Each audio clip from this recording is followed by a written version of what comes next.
Coming to you live from day 2 of Money 2020, and we are here with the one, the only, Miles from FV Bank, co-founder and CEO. How are you doing today? I'm doing awesome. Thanks for the quick interview here. Dude, it is always great to see you guys. Not only do you show up at Money 2020, we've seen you at DAS, other blockchain events as well. How has Money 2020 been for you so far? It's always been good for us. I think this is our 5th year in a row here as FV Bank, and I've personally been coming here for maybe 20 years when 2020 seemed like a long way out, but yeah, it's always a good event. We get to meet with vendors, with customers and prospective customers, so it's really good for us. Nice. Now, for those that don't know, what is FV Bank?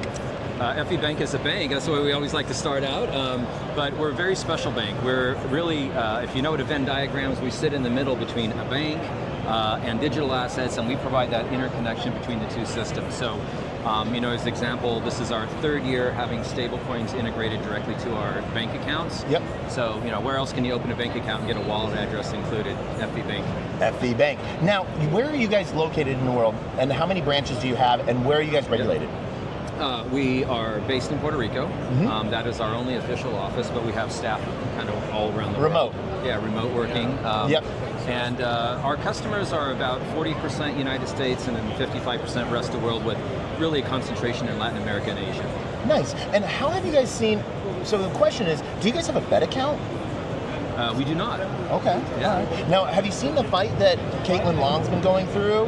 And how, are you guys supportive of that, or staying out of the game because you don't want a target on you?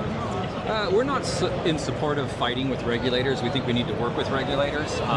We you know, definitely are pursuing and will pursue a Fed account, but we've figured out how to build our business and grow our business without needing that. Nice. But yeah, I mean, it's something that, you know, the regulatory environment has been complicated and convoluted. I think we're starting to get clarity now. Yeah. We have the Genius Act that's come through, as you will know. I think we'll get the Clarity Act soon, and I think there'll be a warm-up of supporting companies like ours that are trying to find that sweet spot to grow the industry. Now, do you guys only support stables, or do you also support Bitcoin, Ethereum, Solana?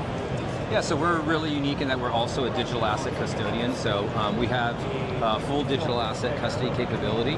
So you can, you know, have your bank account, perform all your traditional banking transactions, ACH, wire, cross-border payments, but you can also hold your digital assets in custody with us. Amazing. And so you use that as a consumer offering, and so that's really sort of set you guys ahead of the curve.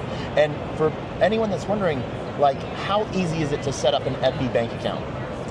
For an individual, you can just go online, fill up an online form. It takes about 2 or 3 minutes. Of course, we need to do all of the, you know, AML, regulatory KYC, but you can do it all online. If you're a business, it's a little bit more in-depth because we do cater a lot to fintech and blockchain companies, and so we have to do a little bit deeper due diligence. But it's all online, pretty straightforward. If you can answer the questions and, you know, your legitimate business, we'll get you onboarded. Now, this, I might go into some hot territory here, so if you tell me to back off, back off. But we've seen a lot of founders in Web3 getting debanked. Yes. Chase, Wells Fargo, you know, Citi, just magically their line of credit's gone, their assets are frozen, and they're asked to be sent, hey, send us where to send your check of leftover funds eventually. What is FV Bank doing differently? Most of the banks who, the term in the industry is leaned in, right? So you have a bank in the middle of, you know, Nebraska that decides we're going to open up crypto accounts because they want to try to grow their deposit base or grow their revenue. They didn't prepare with a compliance department that actually knew what they were getting into, and so, you know, they start bringing on these accounts and they figure out we're in over our heads, we have to close the accounts. There was also, in the prior administration, there was a lot of regulatory pressure from the regulators to tell those companies to shut down those accounts. So at FV Bank, from day one, we've been built to deal with this particular risk. I've told this story before in interviews, so I'll tell it again because it's still very true, is that you know, there's banks that specialize in like agriculture. Yep. If I have a farm and I want to build a new barn or buy a new tractor, if you specialize in that, you're going to understand the ROI on me building a new barn, or the ROI on me building a new tractor, and how much money you can lend me for that new tractor. If you came to me and wanted to get a loan for a tractor, there's zero chance I understand the risk. Yeah. Right?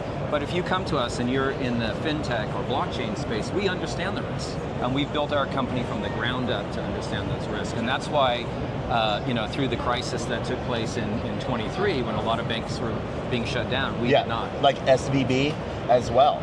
Now, where do we see a difference between FVB and SVB? We're really purpose-built. Okay. FV Bank stands for Fintech Ventures. So from day one, we wanted to build a stack that was licensing, have the right licenses, compliance and regulatory, build bespoke for this industry, and tech stack. Okay. Right? So we're vertically integrated and vertically built to serve our customer base. Nice. And so you guys also help like if founders are raising and all of that stuff as well? We are not.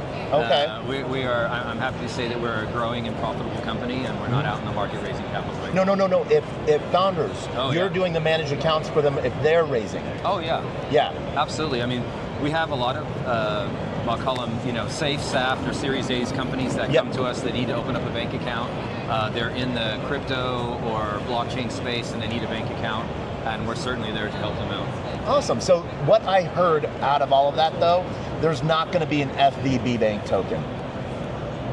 Not in the not in the near future. Yeah, I would never say no, but I do think that the future banking will be completely different, and I think that we're already seeing the transition from traditional bank transfers to blockchain-based banking transactions. It's a large portion of our business today. That is stablecoins coming into the bank or stablecoins going out of the bank. The transaction layer of that is just far more efficient than anything else in the industry today. So I think, in a couple of years from now, the majority of transactions will transact over the blockchain. In one blockchain or another? We're agnostic. We just want, we want to be there, we want to be a facilitator, and we want to do it in a compliant way. Amazing. Now, one of the big changes that we're seeing, obviously, with regulatory changes or regulatory thawing, AI implementation. Yes. How is FB Bank implementing AI, or what is the plan to? So we're very active in this space. We have been implementing, I would like to say our approach is what I call point solutions. So instead of taking it's going to change the world and it's a panacea for everything, we are doing point solutions. So Will it change the world for one person? It will change the world for everybody eventually, I think. But we've been doing point solutions. We use it in our authorization engine. So we're using AI to help us approve transactions more efficiently. We use it in compliance. We're using it in sales for harvesting and managing leads and things like that. So we have a number of point solutions that we've integrated. Nice. And we're not going to stop. We're going to keep seeing how efficient we can make the business. All right. And where do you see FB Bank in the next 6 months and a year? In a year, we'll be right back here. Yes, we will. 2020. And look, we're going to keep growing. We've built a foundation. So, plan A is just scale our business on that foundation. We've invested a lot in building a unique business, and there's a lot of growth opportunity just to do more of what we already have enabled. But in 26, we plan to get into lending, so securitized loans with Bitcoin as collateral. Okay. That's an area that we're going to move into.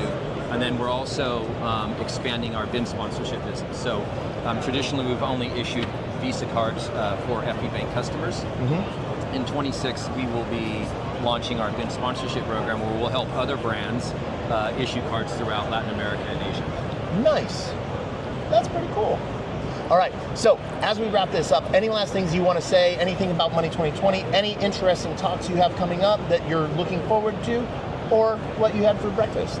I just want to say that I go to a lot of events and I meet a lot of people, and this is amazing. So I think it's really cool. Keep it up. Miles, thank you. It is always great to see you around the world, and you guys keep it up. Thank you.